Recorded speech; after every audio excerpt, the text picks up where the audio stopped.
નવસારીના ગણદેવીમાં પકવેલા ચીકુને આંતરરાષ્ટ્રીય ઓળખ મળી છે, જેને જીઆઈ ટેગ તરીકે ઓળખાય છે. આ સન્માન બદલ નવસારીની એગ્રીકલ્ચર યુનિવર્સિટી ખાતે કાર્યક્રમ યોજાયો, જેમાં જીઆઈ ટેગ અને ચીકુની વિશેષતા અંગે માહિતી આપવામાં આવી.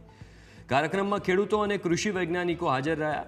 અમલસાડી ચીકુને ક્ષેત્રીય ઓળખ મળતા દેશ દુનિયામાં વેચાણ થશે, જેનો સીધો ફાયદો ગણદેવી સહિત નવસારી જિલ્લાના ખેડૂતોને થશે, જેને લઈને કૃષિ યુનિવર્સિટીના કુલપતિ જીણા પટેલે ખેડૂતોને અભિનંદન પાઠવ્યા છે.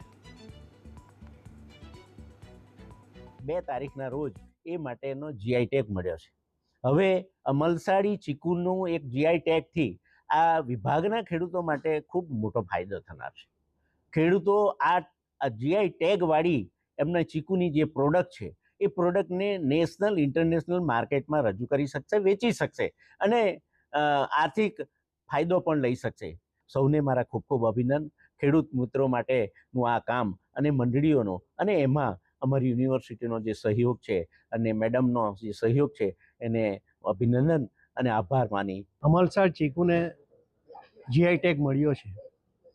એ અમલસાડ ચીકુની ખાસિયતમાં એ છે કે અહીંની આબોહવા, અહીંની જમીન ને અહીં જે નદીઓ છે એ નદીઓમાં જ્યારે ફ્લડ આવે ત્યારે એ ફ્લડનું જે કાંપ આવે એ અહીંના નદી કિનારેના જે જમીનો છે, જે ગામો છે એમાં એ પથરાય અને એની જે ચીકુનો જે સ્વાદ છે, એનો જે કલર છે એ કંઈક બીજા ચીકુથી કંઈક અલગ પડે છે. એ એની ખાસિયત છે.